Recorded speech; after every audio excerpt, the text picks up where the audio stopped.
सभी डीएलएड साथियों का नमस्कार। आप सभी का क्यू रिवीजन के इस यूट्यूब चैनल पर बहुत बहुत स्वागत है।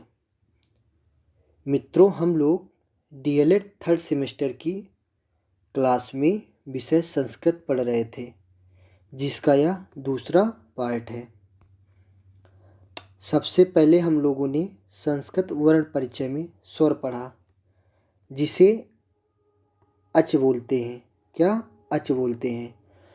स्वर का मतलब होता है स्वयं राजन्ते इति स्वरः, अर्थात स्वर वे ध्वनियाँ हैं जिनके उच्चारण के लिए किसी अन्य वर्ण की आवश्यकता नहीं होती है। जैसे कि हम बोले आ, तो यहाँ पर हमने किसी भी स्वर या व्यंजन की आवश्यकता नहीं पड़ी है। यहाँ पर हमें आ बोलने में किसी अन्य स्वर या व्यंजन की आवश्यकता नहीं पड़ी है, इसलिए आ स्वर है। व्याकरण शास्त्र में स्वरों की संख्या 9 मानी गई है। यह सभी स्वर अच प्रत्याहार के अंतर्गत आते हैं। ये सभी स्वर अच प्रत्याहार के अंतर्गत आते हैं। कौन कौन से स्वर हैं? आ, ई, उ, री, ली, ए, ऐ, ओ, औ। ये सभी क्या? ये सभी स्वर हैं। इनकी संख्या कितनी है? 9 मानी गई है। आगे देखते हैं मूल स्वर। मूल स्वर का मतलब जिन स्वरों से दूसरे स्वरों का निर्माण हुआ है। ये 5 प्रकार के होते हैं। आ हो गया, ई, उ, री, ली। ये 5 हमारे क्या है? ये हमें मूल स्वर है।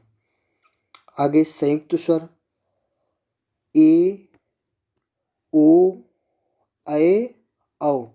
ये 4 संयुक्त या मिश्रित स्वर इन्हें कहा जाता है। इन्हें संयुक्त या मिश्रित स्वर कहे जाते हैं, क्योंकि ये एक से अधिक स्वरों को निर्माण से ये शब्द बने हैं।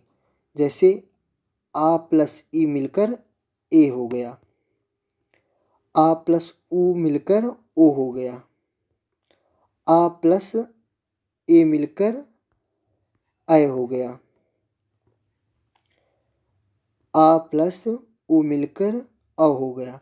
तो हमारे ए, ओ, ऐ, औ ये सभी कैसे स्वर हैं? ये सभी संयुक्त स्वर हैं। आगे देखेंगे स्वर के भेद। तो स्वर के मुख्यतः 3 भेद होते हैं। कौन से? ह्रस्व स्वर, दीर्घ स्वर और प्लुत स्वर। अब ह्रस्व स्वर देखें क्या होता है। जिन स्वरों के उच्चारण में एक मात्रा का समय लगे उन्हें ह्रस्व स्वर कहते हैं। जिन स्वरों के उच्चारण में एक मात्रा का समय लगता है उन्हें ह्रस्व स्वर कहते हैं। जैसे आ, ई, उ, री और ली, ये सभी ह्रस्व स्वर हैं। आगे देखेंगे दीर्घ स्वर। जिन स्वरों के उच्चारण में 2 मात्रा का समय लगे वे दीर्घ स्वर कहे जाते हैं। अर्थात जिन स्वरों को बोलने में ह्रस्व स्वर से दुगना समय लगता है उन्हें हम दीर्घ स्वर कहते हैं। इनकी संख्या देखेंगे आ, ई, उ, री, ए, ओ, औ। ये क्या है? ये सभी दीर्घ स्वर हैं। आगे प्लुत स्वर। जिन स्वरों के उच्चारण में 2 मात्रा से अधिक अर्थात 3 मात्रा का समय लगे उसे क्या कहते हैं? उसे हम प्लुत स्वर कहते हैं। जैसे ओम, यहाँ स्वर 3 मात्रिक है अर्थात दीर्घ से भी अधिक समय लगा तो ये प्लुत स्वर होगा, जिसका प्रयोग वेदों में होता है। यहाँ ओम क्या है? प्लुत स्वर है। ओम कैसा है? प्लुत स्वर है।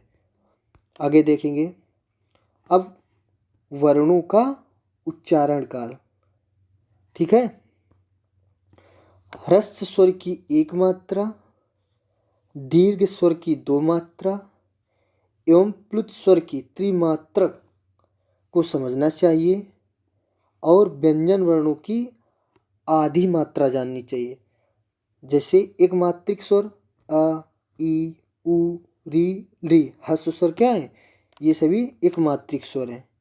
द्विमात्रिक स्वर आ, ई, उ, री, ए, ऐ, ओ, औ, ये सभी कैसे हैं? द्विमात्रिक स्वर है, इन्हें हम दीर्घ स्वर बोलते हैं।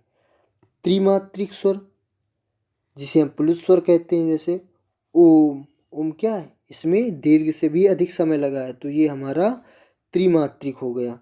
ठीक है, अब आगे देखते हैं अर्धमात्रिक वर्ण क्या होता है। तो कै, खे, गए, घे, ढ, च, छ, ये सभी व्यंजन अर्धमात्रिक वर्ण होते हैं। तो प्रश्न पूछा जाता है कि व्यंजन कैसे होते हैं? तो व्यंजन हमारे अर्धमात्रिक वर्ण होते हैं। ठीक है, अब है मात्रा काल किसे कहते हैं? प्रश्न आता है मात्रा काल किसे कहते हैं?